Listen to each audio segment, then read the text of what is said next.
sits down with writer-director Kevin Smith.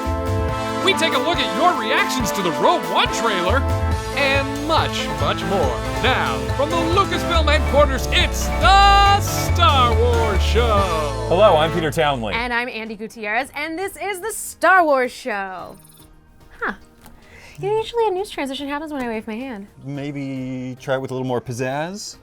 Star Wars news! Gamescom is currently underway in Germany, where a couple of very cool Star Wars Battlefront announcements were made. First, there were details about the upcoming Battle Station mode for the Death Star expansion pack. The new mode allows you to fly for the Empire in TIEs or for the Rebellion in X-Wings and A-Wings as you dogfight against TIEs in space. The Death Star expansion pack with its new vehicles and heroes will be available to Star Wars Battlefront Season Pass holders this September. Next, there was an update about the DLC that I'm most excited for, Star Wars Battlefront Rogue One X-Wing VR mission. Developed by Criterion, the experience puts you in the cockpit of an X-Wing battling against the Empire alongside your fellow wingmen on a search and rescue mission. The experience is exclusive to PlayStation VR and will be available for free this holiday season for everyone who owns Star Wars Battlefront. Everyone who owns Star Wars. I own Star Wars Battlefront. Me too. All right. Star Wars Reads, a celebration of Star Wars and reading, is kicking off Star Wars Reads Month this October. This year, special events like author signings, activities, and special readings will be taking place all over the world. Be sure to check out the Star Wars Reads Facebook page for more details. And might we also suggest these fine Star Wars related reading materials for Star Wars Reads, like Star Wars Episode 1 Adventures, Trouble on Tatooine, featuring Kitster. Or, if you're more into Star Wars facts, might I suggest the official Star Wars Fact File number 123 featuring handsome coverboy Kitster Benai. Two legendary choices from your friends at the Star Wars Show. In a bit of feel-good news, the Star Wars Force for Change team and the Star Wars Show want to thank everyone who participated in all of the previous Force for Change campaigns. Because of your efforts, UNICEF was able to provide over 4 million food packets to over 31,000 malnourished children in 6 countries around the world. Sincerely, thank you. Finally, last week, over 30 million of you watched the latest Rogue One trailer across our official Star Wars networks, and more than a few of you had some pretty animated Rogue reactions to the trailer. So, because we asked and because we wanted to watch a little bit of the trailer again, we compiled them into this nice little package. Enjoy.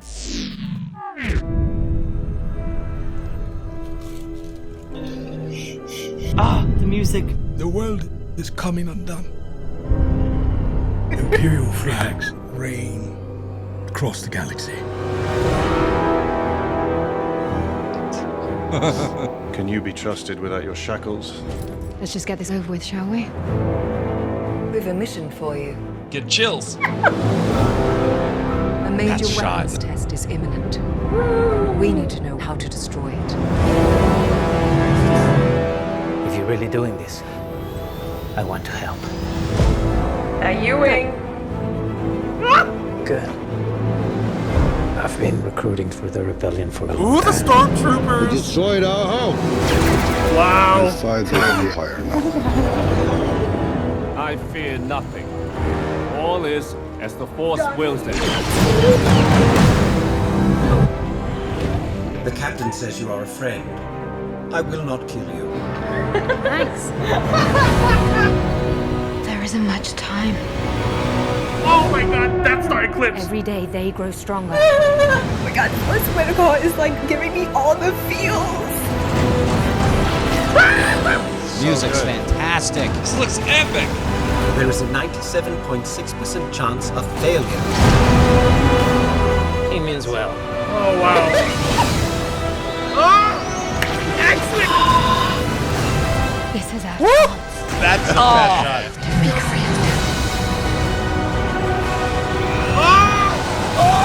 Are you with me? All the way. Nice. I do have goosebumps.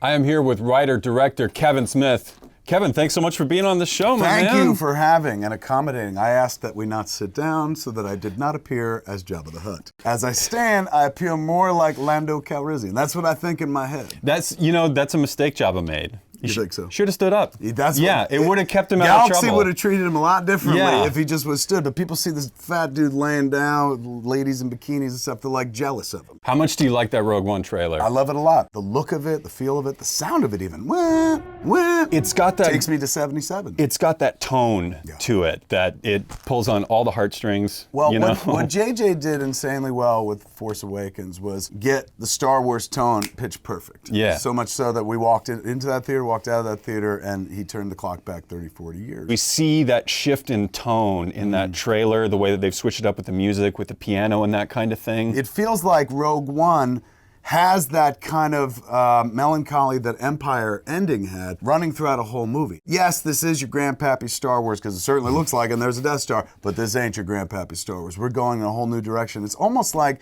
I remember reading Splinter of the Mind's Eye when I was a kid. Oh, That yeah. was like the first outside of Star Wars, pre-Empire. Seeing the Rogue One trailer calls to mind for me as a longtime Star Wars enthusiast, that moment in time where you're like, oh my Lord, yeah, things could be serious as well, and grim. And you know, I've always been long out there saying that I've been a massive fan. Empire Strikes Back, one of my favorite films of all time, let alone my favorite of the Star Wars films.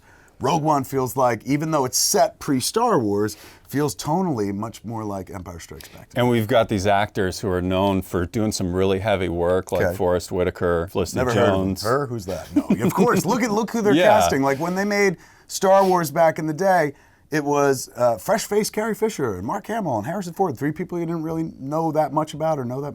Now we're making Star Wars movies with like Forrest Whitaker. Y'all know him. It's nice though. We live in a Star Wars world. I always dreamed of this when I was a kid. Like, you know, I loved Star Wars, and a lot of people went to the movies, loved them. Kids my age, we all loved them, so we had the figures and stuff.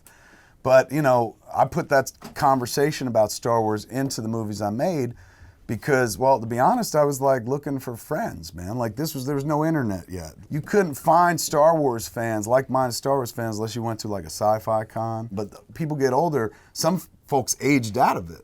And I never did, because I was like, you kidding me? These movies rock. And even my friends, like my contemporaries, would be like, you still talking about those old movies? I'm like, old movies? Are you kidding me? But to me, that's the thing. They were never old. And now when you think about it, what a weird notion that somebody would say old movies, especially when Star Wars now continues to regenerate itself. I remember when I got my first office, like right before we made Mallrats, like we rented a little space in Red Bank, and I put like that Yoda statue, like the first rubbery one they sold, life-size, that you get out of comic book stores. I put it like right in the main lobby, so when people came in, they knew what I stood for. You walk into this place every day, you must feel like you made it in life, because there's a Yoda fountain. There's a stormtrooper, there's Darth Vader, there's like live, big pieces, huge live action looking pieces.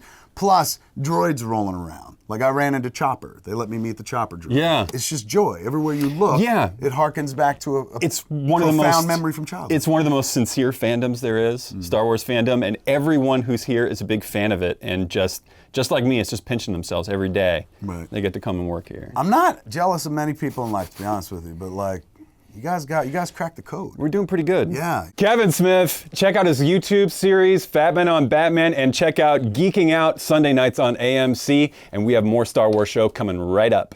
May the Force be with you. Is that right? That's our show this week. Big thanks to all of you for your Rogue reactions and to Kevin Smith for taking some time to hang out with us. Also, make sure to check out our brand new series, The Star Wars After Show, presented by Verizon, where I gather a panel of Lucasfilm employees to talk more in depth about all the Star Wars from today's show. Watch it this Thursday and every Thursday only on youtube.com/Verizon. Finally, all of us at the Star Wars Show and Lucasfilm are deeply saddened at the passing of our dear friend and family member, Kenny Baker. Kenny was more than just the man inside R2-D2. He was instrumental in giving the character a heart and soul that will live on forever. Over the weekend, cast and crew such as Mark Hamill, Ewan McGregor, Peter Mayhew, Kathleen Kennedy, and George Lucas shared their memories online. And from all of us here, thank you for everything, Kenny.